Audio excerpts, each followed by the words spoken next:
الذين آمنوا وتطمئن قلوبهم بذكر الله ألا بذكر الله تطمئن القلوب. بسم الله الرحمن الرحيم. الحمد لله رب العالمين، والصلاة والسلام على أشرف الأنبياء والمرسلين نبينا محمد وعلى آله وصحبه أجمعين. Dear viewers, I greet you with the best greeting I have. Assalamu alaikum wa rahmatullahi wa barakatuh. May peace be with you. Ameen, ameen. Dear viewers, I have a new episode, a new theme for the coming few episodes that may last approximately a month or so. But it is very essential and very valuable for everyone's life.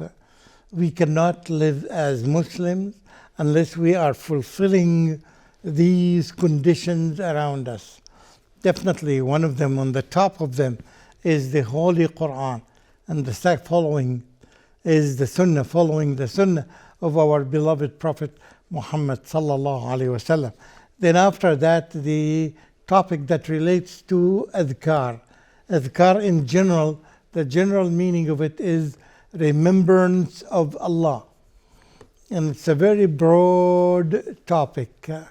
How to remember Allah, on what occasions, and on every occasion, what supplications you say, the best ones that would help you. Definitely, you can remember Allah by your own way, but there is always something better. Something better is when you quote something that had been done and said by our beloved Prophet sallallahu alaihi wasallam, because it is more authentic, and no one, you agree with me, no one is more knowledgeable than our beloved Prophet Muhammad sallallahu alaihi wasallam. And we Muslims are obliged to follow the path of the Prophet sallallahu alaihi wasallam, to guarantee success and to guarantee comfort and to guarantee success not only in this life, in this world, but also in the hereafter. Therefore, following the footsteps of Prophet Muhammad sallallahu alaihi wasallam guarantees this. And this is part of following these supplications. Some of them are time bound. Some of them we use them on specific times. Although when you examine them, you find that they are so general that you can use them in many occasions. Yes, yet it's much better to use them according to occasions and according to specific times to gain more benefit and more rewards. Yet they are so broad, as I said, that you can mention them on every minute. However, to get the maximum benefit from them is that when you follow exactly the times that the Prophet ﷺ used them in. For example, this one is a supplication that's used on your way to the mosque. Before I step into this, I'd like to elaborate on this issue, very general issue. Everybody in the world has a problem with using the time properly. All of us use plenty of times in things that are not useful. All of us are victims of the technology that's around us, something that's so common among all human beings now who live in cities or in some sort of advanced countries. Everyone who has a mobile usually suffers from this issue. We don't know how to use it.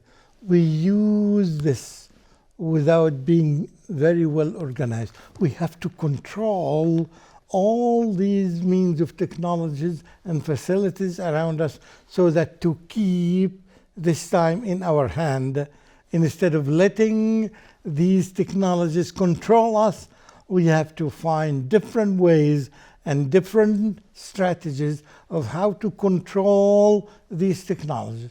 You would find all the time, if you leave yourself as victim for these technologies, you find the phone is ringing, and if you respond to every call to you, you will become crazy in just few hours. And you will find, unfortunately, all of us don't use it properly. Even if you can read some books, some articles, some tips, and you get some advice from here and there, you still cannot resist responding to this. You have to put an end to this. I'm not saying that don't use it at all. No, this is not true. Use it instead of letting some people use them. Don't, for example, people take a strategy that they don't respond to every call.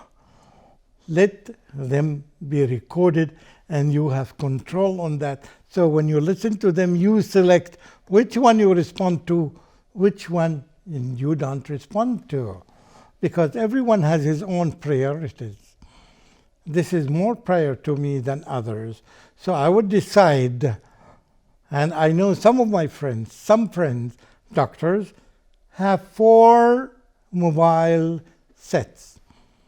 And they know one of them is for urgent cases, only for urgent cases. Second one is for regular customers, regular patients that don't have urgent cases. That means they are not in emergency room. So they take less priority than that. And the third one is for the family, the wife, the children, your children, and you know whenever it rings, you know that it is something from your home, and you decide which one is important. And the last one is for the friends. Not all the calls that come from friends are important, so they are not on the same priorities. And I think you need to develop some strategies for yourself to benefit from this, so that you can use the azkar well. You know that the azkar helps you to get access to paradise, but not the normal calls that come to you from time to time. So you have to be very precise on selecting and deciding. Here, for example, this supplication when you are going to the mosque, on your way to the mosque. The Prophet ﷺ taught us this. I will read it first. It is very simple. And then after that, I will translate it into English. And then after that, I will make comments on it. اللهم اجعل في قلبي نورا وفي لساني نورا واجعل في سمعي نورا واجعل في بصري نورا واجعل من خلفي نورا ومن أمامي نورا واجعل من فوقي نورا ومن تحتي نورا اللهم أعطني نورا.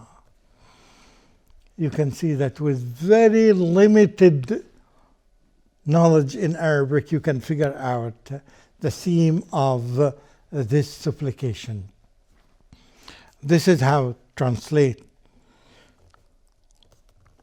O Allah, place within my heart light, and upon my tongue light, and within my ears light, and within my eyes light, and place behind me light, and in front of me light, and above me light, and beneath me light.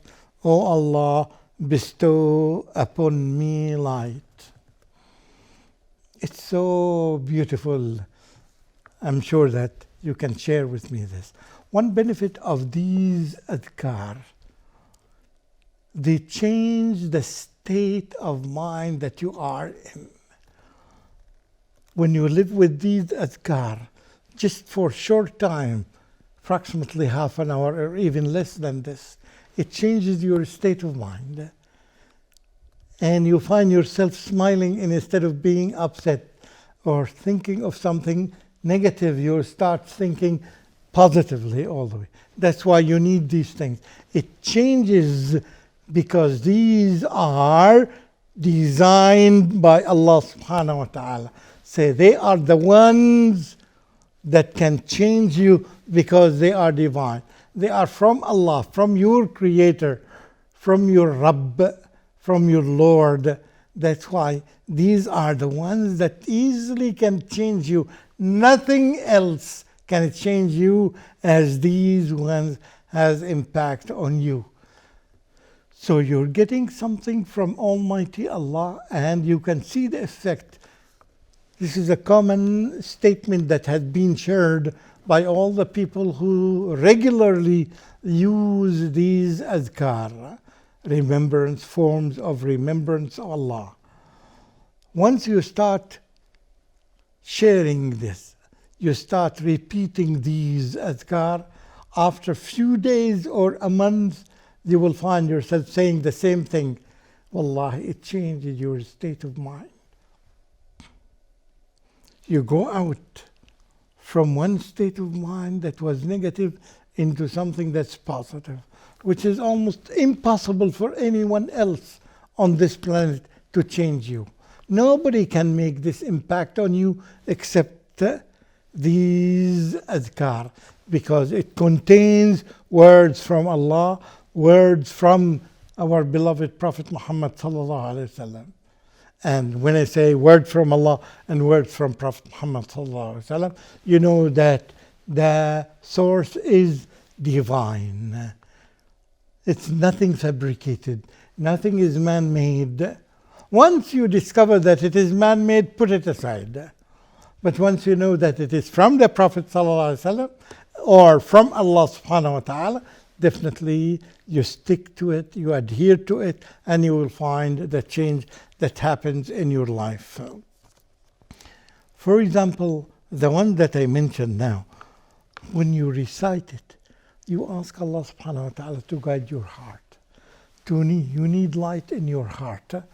You don't see, you cannot take a proper decision unless you get guidance from Allah. And this is what you say, that, oh Allah, make light, place light in my heart. So this heart will be guided only when Allah throws light in your heart. So it's something so beautiful that you ask Allah to put light, to place light in your heart. وَفِي لِسَانِ نُورٍ. Here, even your tongue, you don't know which words you select, which words you use. So you ask Allah subhanahu wa ta'ala to guide your tongue, to help you select the words, the best words in the proper time, the best words in the proper situation or in the proper occasion. You need some guidance. You don't depend on yourself totally. You depend on your Creator, your Lord. Big difference between you. If you depend on your own talents and your own skills, you may lose the opportunity. Definitely. Even if you are the best human being, you cannot do a good selection of words. With resorting and depending upon your Creator, your Lord, you know His abilities, you know His skills, you know His everything, that His powers that He has. So when you use these supplications, you are using these powers of Allah subhanahu wa ta'ala. You are asking Allah to grant you the power, to grant you the guidance, to grant you all these things that you yourself as a human being don't have or don't have access to. Unless you are guided by Allah subhanahu wa ta'ala, you would never be able to decide which word you use, which phrase you use. وَاجْعَلْ فِي سَمْعِي نُورًا. Oh Allah, give me light in my ear, in my ear. You hear everything here, the same text. Yet, some people are guided, are focused on the right things, and some people are not. Some people are out of point, and some people are very much focused. You cannot get this just by getting training. Yes, I agree with you. You need to get some training in order to reach a level that may satisfy Allah subhanahu wa ta'ala, that may please Allah. Yet you all the time ask Allah to give you light, to place light in your ears. So you hear the best things and you avoid hearing the bad things. How many people around you may focus all their daylight, focus on songs and human statements, yet only few people who focus on the words of Allah, who spend most of their time listening to what Allah subhanahu wa ta'ala asks them to do. And how many people have focus on what they hear, the words of Allah, and focus on them and put them into action and into practice. وَاجْعَلْ فِي بَصَرِي نُورًا. Not only the hearing, the eyes. A lot of people don't know how to focus by their eyes. They are distracted. You look at their eyes, they look here and there and up and down. They don't know where to focus because they did not allow frequently to help them to get light in their eyes. This needs, we said, coaching, practicing, right? Until you get the maximum of it. وَاجْعَلْ, not only that, مِنْ خَلْفِ نُورًا, you can get, and also مِنْ أَمَامِ نُورًا, from front of me, Noor, and light from above me, and light from beneath me. O Allah, bestow light on me. Which means, in brief, O Allah, I know that without your guidance, I will be lost. When you use this frequently, you have a feeling in your heart that you are pretty close to Allah subhanahu wa ta'ala. You feel as if Allah is not just yours. He is for all people. He is the creator of all people, but you get the advantage because you are so smart. I hope you understand these words and you put them into action, and all the time ask Allah subhanahu wa ta'ala to guide you. We ask Allah subhanahu wa ta'ala at the end to give us guidance all the time.